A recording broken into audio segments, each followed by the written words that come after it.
80% shooting complete ಮಾಡಿದ್ದೀವಿ. ಇನ್ನು ಕೆಲವೇ ದಿನಗಳಲ್ಲಿ ಎಲ್ಲ ಸಿನಿಮಾ ಚಿತ್ರೀಕರಣ ಮುಗಿಸ್ತೀವಿ. ನಾವು ಜನರ ಹತ್ರ ರಿಕ್ವೆಸ್ಟ್ ಮಾಡಿದ್ವಿ 2 ತಿಂಗಳಲ್ಲಿ ನಮ್ಮ ಶೂಟಿಂಗ್ ಕಂಪ್ಲೀಟ್ ಮಾಡ್ತೀವಿ ಅಂತ.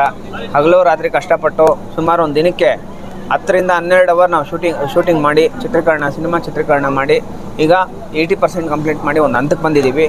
ಇನ್ನೇನು ಕೆಲವೇ ದಿನಗಳಲ್ಲಿ ನಮ್ಮ ಈ ಒಂದು ಚಿತ್ರಕ್ಕೆ ಸಂಬಂಧಪಟ್ಟಂಗೆ ದ ರೂಲರ್ಸ್ ಚಿತ್ರಕ್ಕೆ ಸಂಬಂಧಪಟ್ಟಂಗೆ ದೊಡ್ಡ ಅಪ್ಡೇಟ್ ನಾವು ನಿಮ್ಮ ಮುಂದೆ ತಂದಿಡ್ತೀವಿ. ಈ 26ನೇ ತಾರೀಕು ಅಂದರೆ ಕಾನ್ಸ್ಟಿಟ್ಯೂಷನ್ ಡೇ, ಸಂವಿಧಾನದ ದಿನ ಮತ್ತೊಂದು ಟೀಸರ್ ನಾವು ನಮ್ಮ ಚಿತ್ರ ಟೀಸರು ಇನ್ನೊಂದು ರಿಲೀಸ್ ಮಾಡ್ತೀವಿ. ಮೊದಲಿಗೆ ನಮ್ಮ ಮೊದಲು ಬಿಟ್ಟಿರೋಂಥ ಟೀಸರ್ನ 10 ಲಕ್ಷ ಜನ ನೋಡಿ ನಮ್ಮನ್ನು ಆಶೀರ್ವಾದ ಮಾಡಿರೋಂಥ ಕರ್ನಾಟಕದ ಪ್ರತಿಯೊಬ್ಬರಿಗೂ, ಕರ್ನಾಟಕದ ಜನತೆಗೆ ನಮ್ಮ ಸಿನಿಮಾ ತಂಡದಿಂದ ನಾನು ಧನ್ಯವಾದಗಳು ತಿಳಿಸ್ತಾ ಇದ್ದೀನಿ.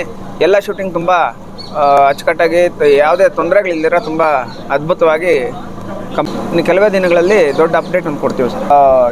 ನಮ್ಮ ಸಿನಿಮಾಗೆ ಪತ್ರಿಕೆ ಹಾಗೂ ಮಾಧ್ಯಮ ಮಿತ್ರರು ಈ ಸರಿ ಸಪೋರ್ಟ್ ಮಾಡ್ತಾ ಇದ್ದಾರೆ. ಯಾವ ಮಟ್ಟಕ್ಕೆ ಸಪೋರ್ಟ್ ಮಾಡ್ತಾ ಇದ್ದಾರೆ ಅಂದರೆ ಎಲ್ಲ ದೊಡ್ಡ ಪತ್ರಿಕೆಗಳಲ್ಲಿನೂ ಹಾಕೊಳ್ಳೋಂಥದ್ದು, ನೀವು ಅಷ್ಟೇ ನಿಮ್ಮ ಒಂದು ಚಾನಲ್ಗಳಲ್ಲಿ ಹಾಕೊಳ್ಳೋಂಥದ್ದು, ಪಬ್ಲಿಷ್ ಮಾಡೋವಂಥದ್ದು ತುಂಬ ಅದ್ಭುತವಾಗಿ ನಡೀತಾ ಇದೆ. ನನಗೆ ತುಂಬ ಖುಷಿ ಆಗ್ತಾ ಇದೆ. ಎಲ್ಲ ಒಂದು ಕಡೆ ನಾನು ಹಾಕಿರೋಂಥ ಹೆಜ್ಜೆ, ಆ ಒಂದು ಸ್ಟೋರಿ ಆಗ್ಬೋದು, ನಾನು ಮಾಡಿರೋಂಥ ಕೆಲಸಗಳಿಗಾಗ್ಬೋದು, ಇದೊಂದು ಸ್ಫೂರ್ತಿ sir.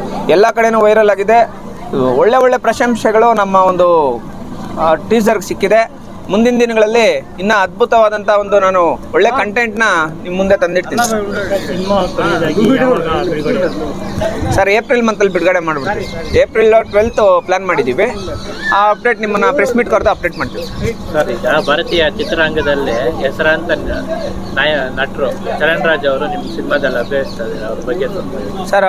Charan Raj sir story ಕೇಳಿ ತುಂಬ ಎಮೋಷ್ನಲ್ ಆಗಿ ನಾನು ಮಾಡಲೇಬೇಕು ಅಂತೇಳ್ಬಿಟ್ಟು ಬಂದು ಸಿನಿಮಾ ಶೂಟಿಂಗ್ ಮಾಡ್ತಾಯಿದ್ದಾರೆ. ಅದೇ ಥರ ದೊಡ್ಡ ನಟರೆಲ್ಲ ಬಂದು ಆ್ಯಕ್ಟ್ ಮಾಡ್ತಾ ಇದ್ದಾರೆ. ಎಲ್ಲ ನಮಗೆಲ್ಲ ಒಳ್ಳೇದಾಗ್ತಾ ಇದೆ ಸರ್. Thank you sir. ಇನ್ನೂ ಯಾರ್ಯಾರು ನೋಡ್ಬೋದು ಹೇಳ್ತೀನಿ ಸರ್, ಅಪ್ಡೇಟ್ ಕೊಡ್ತೀನಿ ನಾನು ನಿಮಗೆ. Thank you so much.